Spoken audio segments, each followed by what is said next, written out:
नमस्कार, आदाब, सत श्री अकाल।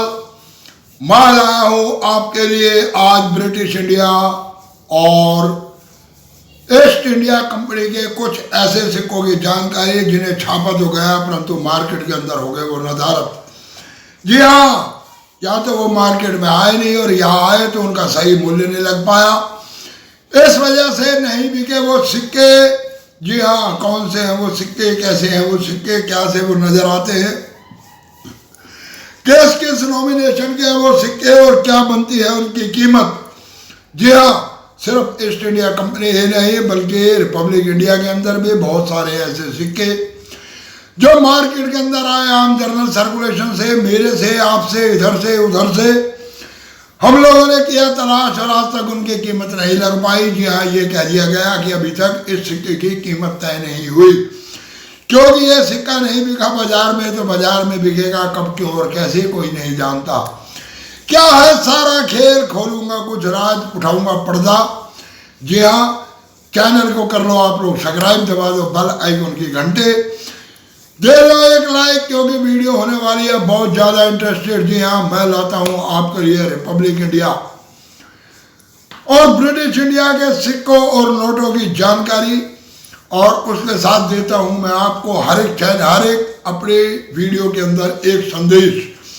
जी हाँ, आप लोगों को देता हूँ मैं संदेश और उस संदेश का मेरा देने का मतलब ये होता है कि ना हो आप फ्रॉड के शिकार और ना सस्ते में बेच जाए अपने सिक्कों को। आप लगाए अपने सिक्कों का उचित मूल्य और उसके बाद ही उन सिक्कों को बेचे मार्केट के अंदर। जी हाँ, आज मैं जो सिक्के आपको बताने जा रहा हूँ वो सिक्के वो हैं जो ब्रिटिश काल के अंदर बनाए गए, परंतु वो सिक्के रहे ऐसे कि वो यूएनसी कंडीशन में या तो मार्केट के अंदर नहीं आए और जो जनरल सर्कुलेशन में आए वो बिक गए 2-2.5-3 लाख रुपए में।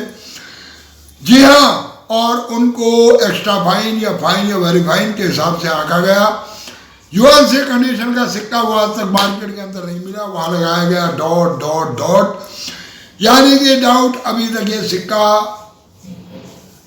यूएनसी के अंदर नहीं आया और नहीं बिकेगा। अगर आपके हाथ में लग जाता है कहीं से वो सिक्का तो क्या होनी चाहिए उसकी कीमत, कितने का बिकेगा वो सिक्का, कौन खरीदेगा आपसे, क्या आपको मिल पाएगा उचित मूल्य।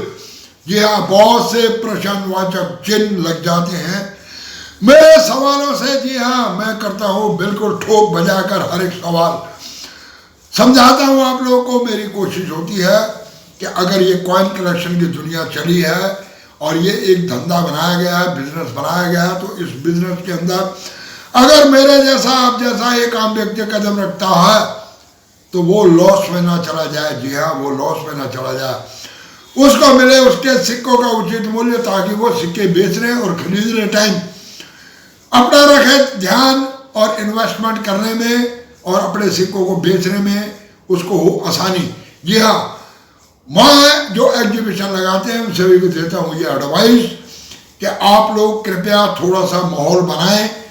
आप लोग के माहौल बनाने के बाद ही मार्केट के अंदर एक सही चल पाएगी ये मार्केट, नहीं तो बहुत जल्दी ये मार्केट हो जाएगी फ्लॉप। जी हाँ, कई लोगों के मेरे पास मैसेज आते हैं कि बाबा ये हमारे पास कुछ ये सिक्के हैं, इनको बिकवा दो, हमने खरीदे हैं परंतु ये सिक्के बेचने जाते हैं तो नहीं बिकते, इनका हमारे को दिलवा दो आप उचित मूल्य और हम इस जमीने से बाहर निकलना चाहते हैं। जी हाँ, बहुत से लोग ये चाहते हैं कि उनके पास जो सिक्के और जो नोट है वो उनके बिक जाए और उसके बाद वो इस जमीने से निकल जाए बाहर और लग जाए अपने किसी दूसरे कारोबार में। मैं हाथ जोड़ के कॉइन एग्जीबिशन के जो ऑर्गेनाइजर हैं उनसे ये दरख्वास्त करना चाहता हूँ कि कृपया इस चीज़ पर भी दे ध्यान कि जो व्यक्ति सिक्के लेकर आते हैं उनको उनके सिक्कों का मिले उचित मूल्य। आप लोग एक वहाँ पर अलग से काउंटर और लगाओ और जो व्यक्ति सिक्के अपने लेकर आते हैं वो आपके काउंटर के ऊपर वो सिक्के दिखाएं, वहाँ बैठाओ आप 2-3 एक्सपर्ट को, भले ही थोड़ी बहुत लगा दो फीस। जी हाँ, और जिससे उनका खर्चा निकल सके इतना तो आपको करना पड़ेगा अगर आप इस मार्केट को चलाना चाहते हैं और आप ये चाहते हैं कि इस कॉइन कलेक्शन की दुनिया के साथ और भी बहुत सारे लोग जुड़े, तो थोड़ी सी मेहनत आप लोगों को भी करनी पड़ेगी और दिखानी पड़ेगी ईमानदारी। जी हाँ, ताकि कोई भी व्यक्ति अगर अपना कोई सिक्का, कोई एंटी क्वाइन, कोई रियर क्वाइन लेकर आता है और वो आपको बताता है उसकी डिटेल, तो उस डिटेल के अनुसार उसकी बात को सुन के समझ के उन सिक्के का किया जाए एक मूल्यांकन, और उस मूल्यांकन के अंदर उस सिक्के को बिकवाने की कोशिश की जाए। यह आप लोगों से मेरी एक रिक्वेस्ट है, मैं आप लोगों को एक रिक्वेस्ट कर रहा हूँ, उनको जो कॉइन एग्जीबिशन को ऑर्गेनाइज करते हैं, जो इतनी इतनी बड़ी कॉइन एग्जीबिशन लगवाते हैं, पूरे हिंदुस्तान के अंदर जगह जगह पर लगती है कॉइन एग्जीबिशन, परंतु हर जगह के ऊपर झमेला यही रहता कि हम अपने सिक्के लेकर गए, हमारे सिक्के नहीं बिके, वहाँ जो मूल्य बताया गया उस मूल्य के अनुसार तो हमें कुछ भी नहीं मिल रहा था, इसलिए हम सिक्के नहीं बेच पाए, और या फिर हमारे सिक्कों को ये कहकर दुत्कार दिया गया कि ये सिक्के आपके काम के नहीं हैं। वास्तव में अगर जो सिक्के काम के नहीं है तो ये उनकी बात उचित है, परंतु अगर किसी के पास कोई सिक्का है काम का, यानी कि कोई भी व्यक्ति आकर दिखाता है एक सिक्का कि जी ये मेरे पास है एक सिक्का और इस सिक्के के अंदर है ये खासियत, जी हाँ इस सिक्के के अंदर है ये खासियत, इस चीज़ की पड़ताल की जाए कि वास्तव में उसने जो बात बताई है वो बात सही है। अगर वो सही है तो पिछले इस तरह के मिले सिक्कों का क्या लगाया गया मूल्य, भले ही नॉमिनेशन वो ना हो। जैसे कि एक ऑफ मेडल स्ट्राइक 1985 एच मिट मार का बिक गया 2.5 लाख रुपए में, क्योंकि वो था टोटल प्योर कॉपर का बना हुआ। मेरे पास भी किसी ने इमेज भेजी हुई है, वो सिक्का भी हिंडन से बना और वो भी है कॉपर का सिक्का, परंतु वो ये कहता है कि इसका मेरे को मूल्य नहीं मिल पाया।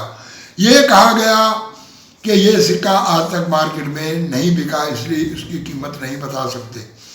और बड़े बड़े यूट्यूब चैनल वाले भी कुछ इस तरह के हिसाब किताब कर रहे हैं, वो लोगों को इसी तरह कहकर या तो टरकाने की कोशिश करते हैं या फिर वो भी मजबूर हैं कि वो सिक्का नहीं बिका तो वो उसका मूल्य क्या बताएं। जी हाँ, तो ऐसे सिक्कों को बेचने का कोई ना कोई रास्ता जरूर बनना चाहिए। अगर आप बनाते हो ऐसा कोई रास्ता तो शायद आप लोगों के साथ और भी बहुत सारे न्यू फाइनेंसर, यानी कि ऐसे लोग जो इन्वेस्टमेंट के बेस के ऊपर इस धंधे के अंदर उतरना चाहते हैं, वो लोग उतरें और आकर वो आपके मार्केट से आपकी इस कॉइन कलेक्शन की दुनिया के अंदर कदम रखें। और होना यह चाहिए कि एक व्यक्ति अगर कोई सिक्का खरीदता है तो अगली बारी जब वो सिक्का बेचने आता है तो कम से कम भी वो रेट उसको मिलना चाहिए जिस रेट के ऊपर सिक्का बिका, और हर एक दुकानदार के पास इसका होना चाहिए एक लेखा जोखा कि एक सिक्का जो ये बिक गया मान लो 5,000 रुपए का, तो इस सिक्के का मूल्य 5,000 रुपए बन गया। अगर वो व्यक्ति वापस बेचने आता तो मिनिमम प्राइस के अंदर उसको 5,000 रुपए मिलने चाहिए।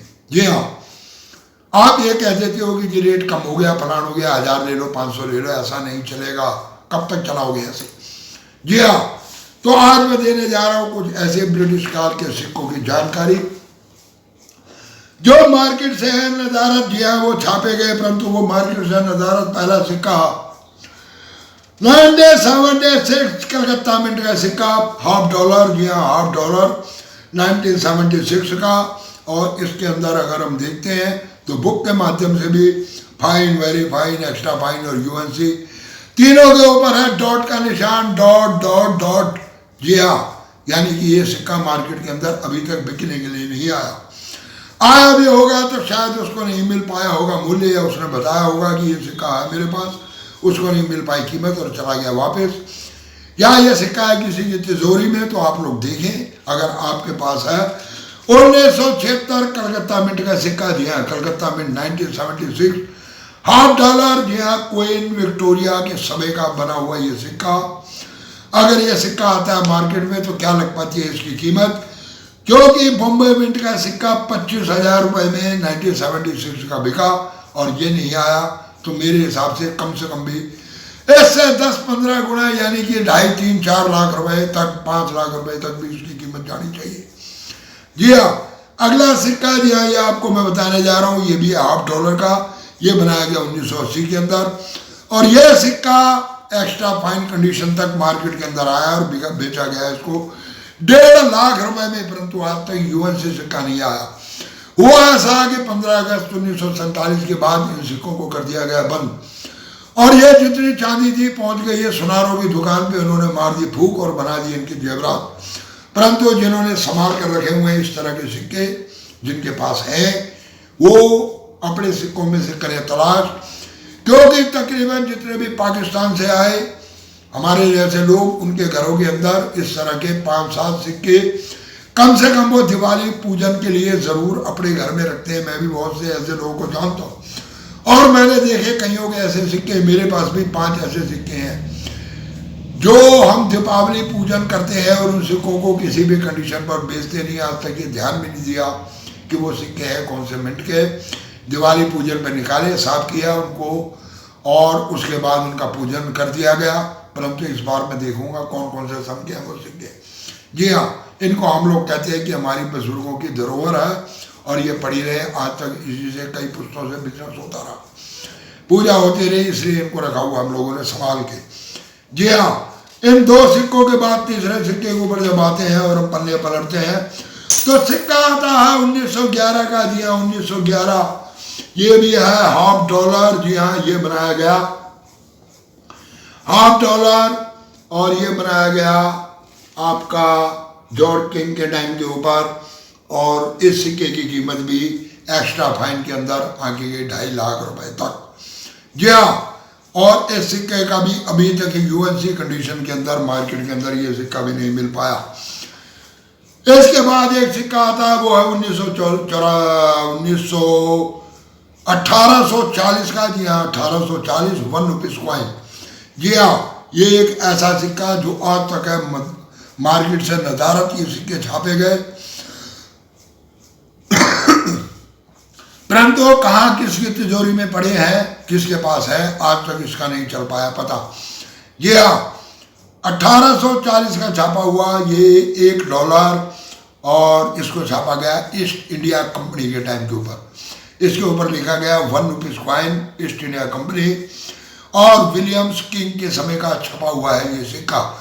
मैं इन सब की आपको साथ साथ इमेज दूंगा, आप लोग उस इमेज से पूरा समझ पाओगे कौन सा सिक्का। इसके बाद चलते हैं हम, सीधा पहुंच जाते हैं 1939 के ऊपर। जी हाँ, 1939 ये सिक्का है बहुत ज़्यादा फेमस। जी हाँ, 1939 का सिक्का इसकी की जाती है बात।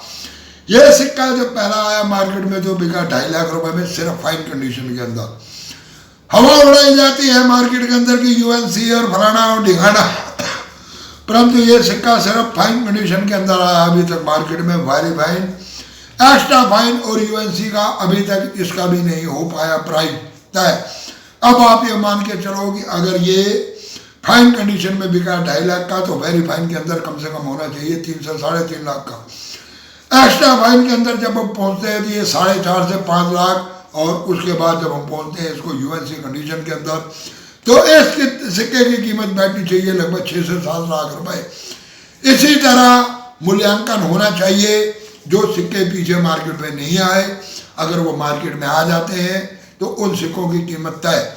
जी हाँ, कई बार कई ऑफ मेटल स्ट्राइक मार्केट के अंदर आते हैं और वो उसके बाद या तो बिक नहीं पाते। मेरे पास भी है, मैं इस बात पे इसलिए ज़्यादा तवज्जो देता हूँ क्योंकि मेरे पास भी 1962, जी हाँ 1962 50 पैसा कॉपर निकल, वेट है 5.6 ग्राम, नॉन मैग्नेटिक कॉइन। उस समय जितने भी सिक्के बनाए गए वो बनाए गए निकल मेटल से, सभी है मैग्नेटिव। मैं कहीं से लाया था 5-6 किलो चिल्लर, उस चिल्लर में से एक सिक्का मेरे को मिला। परंतु उस 1962 के सिक्के को अगर मैं मार्केट में लेके जाता हूँ तो मुझे उसकी कीमत नहीं बताई जाती। इसी तरह 20 पैसे का 2 सिक्के हैं मेरे पास, जिसका जो बनाए गए बाय मेटालिक कॉइन के, मेरे पास भी है बाय मेटालिक कॉइन। परंतु एक सिक्के के अंदर इंटरनल जो लगा हुआ है वो लगा हुआ है कॉपर और दूसरे सिक्के में आउटर और इंटरनल एक ही मटेरियल का। और ये दोनों सिक्के हैं मेरे पास 2022 के और ये बाय मेटालिक ना बन के सिंगल मेटल के अंदर एक सिक्का बना और एक के इंटरनल कॉपर लगाया गया। जी हाँ, तो इस तरह के कुछ सिक्के मार्केट के अंदर आते हैं और वो होते हैं ऑफ मेटल स्ट्राइक। इसी तरह मेरे पास 90 का नेशनल इंटीग्रेशन 2 रुपीज कॉइन, उस कॉइन की भी जब इमेज को देखते हैं, जब उसको हम सिक्के को देखते हैं तो हजारों सिक्कों के अंदर वो सिक्का एक अलग नजर आता। उसका वेट भी है मेरे ख्याल से 0.4 ग्राम, यानी कि लगभग 400 मिली उसका वेट भी प्लस है। तो कई सिक्के मेरे पास भी हैं, मैं हूँ एक टेक्निकल व्यक्ति, इसलिए मैंने तो उनको संभाल के रख लिया कि ये सिक्के OMS कॉइन है, मैं ऐसे नहीं बेचूंगा जब तक नहीं मिलेगा मेरे को उचित मूल्य। इसीलिए अगर आप लोगों को भी मिलते हैं कहीं से इस तरह के कोई सिक्के, एक इस नया सिक्का जो ये आया इसके अंदर भी एक चक्कर है कि 10 रुपए के सिक्के में 20 रुपए छाप दिए गए, यानी कि आउटर है उसका ब्रॉन्ज का और इंटरनल है उसका कॉपर निकल का। जी हाँ, वो सिक्का उल्टा है, यानी कि 10 रुपए की प्लेन चिट के ऊपर वो 20 रुपए का सिक्का छाप दिया गया, उसकी कीमत बताई जा रही है बहुत ज़्यादा। इसी तरह इस तरह के सिक्के आए मार्केट के अंदर ऑफ मेटल स्ट्राइक, और उनकी कीमत काफ़ी हाई फाई आगे जा रही है, परंतु वो सिक्का मार्केट में बिका नहीं बिका, कब बिका, कैसे बिका, अगर कोई व्यक्ति लेकर जाता है, मैं भी लेकर गया तो मुझे उसका मूल्य नहीं बताया गया। सिक्का देखा गया, कहा गया अच्छा सिक्का है, इसको संभाल के रखो। जी हाँ, ऐसा नहीं होना चाहिए। मैं नहीं, कई लोग मेरे को मिलते हैं ऐसे जिनके पास इस तरह का है कुछ। अभी मेरे पास आया एक 100 रुपए का नोट जिसके दोनों साइड पे छपे हुए गांधी जी। मैंने रात ज्ञानी जी को देखा कि एक व्यक्ति के पास नोट था 5 रुपए का ट्रैक्टर वाला नोट, हाफ छपा हुआ, और उन्होंने उसकी कीमत लगाई थी 1 लाख रुपए। तो इस तरह के नोट अगर मार्केट के अंदर आते हैं तो उनका भी एक मूल्यांकन होना चाहिए कि किस तरह का नोट है, तो इसका मूल्यांकन यह है। तो मैं ये कहता हूं कि आप लोगों ने एक बना रखी है सोसाइटी, उस सोसाइटी के मेंबरों को लेकर बैठो और बैठ के इस तरह की वस्तुओं का करो आप मूल्यांकन। इसमें आप लोगों को बहुत बड़ा बेनिफिट होने वाला है, मैं आपको बिल्कुल सही एडवाइस दे रहा हूं। उनका करो आप लोग एक मूल्यांकन, और मूल्यांकन के हिसाब से एक मिनिमम और मैक्सिमम प्राइस का एक उनका हिसाब रखो, और उसके अंदर करो उनकी खरीद फरोख्त, खरीदने और बेचने दोनों का काम उसी हिसाब से करो। अगर उसके बाद उसका प्राइस और बढ़ता, वो मार्केट में उपलब्ध नहीं होता और वो चीज़ हो जाती है रियर।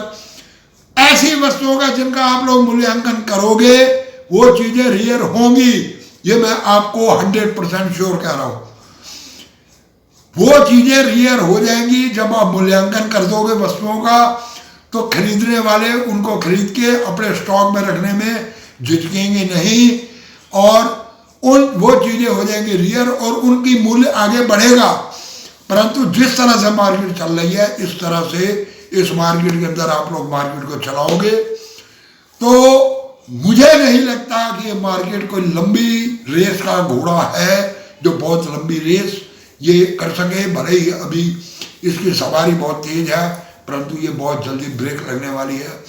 यह आप लोगों को मैं आगाह कर रहा हूँ, मैं आपको रिक्वेस्ट कर रहा हूँ कि आप लोग अपनी पूरी सोसाइटी को लेकर बैठो और बैठ के करके और इस सारे के ऊपर करो विचार और बनाओ कोई कोई ऐसा हिसाब, वो आप लोगों के लिए बहुत हितकारी होने वाला।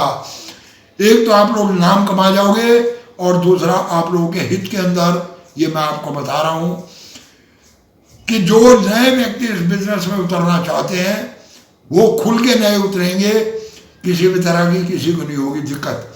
जी हाँ, तो वीडियो को देता हूँ विराम, चैनल को कर दो सब्सक्राइब, दबा दो बेल आइकन की घंटी और वीडियो को कर दो इधर से उधर। जी हाँ, पूरी वीडियो देखने के लिए धन्यवाद, नमस्कार।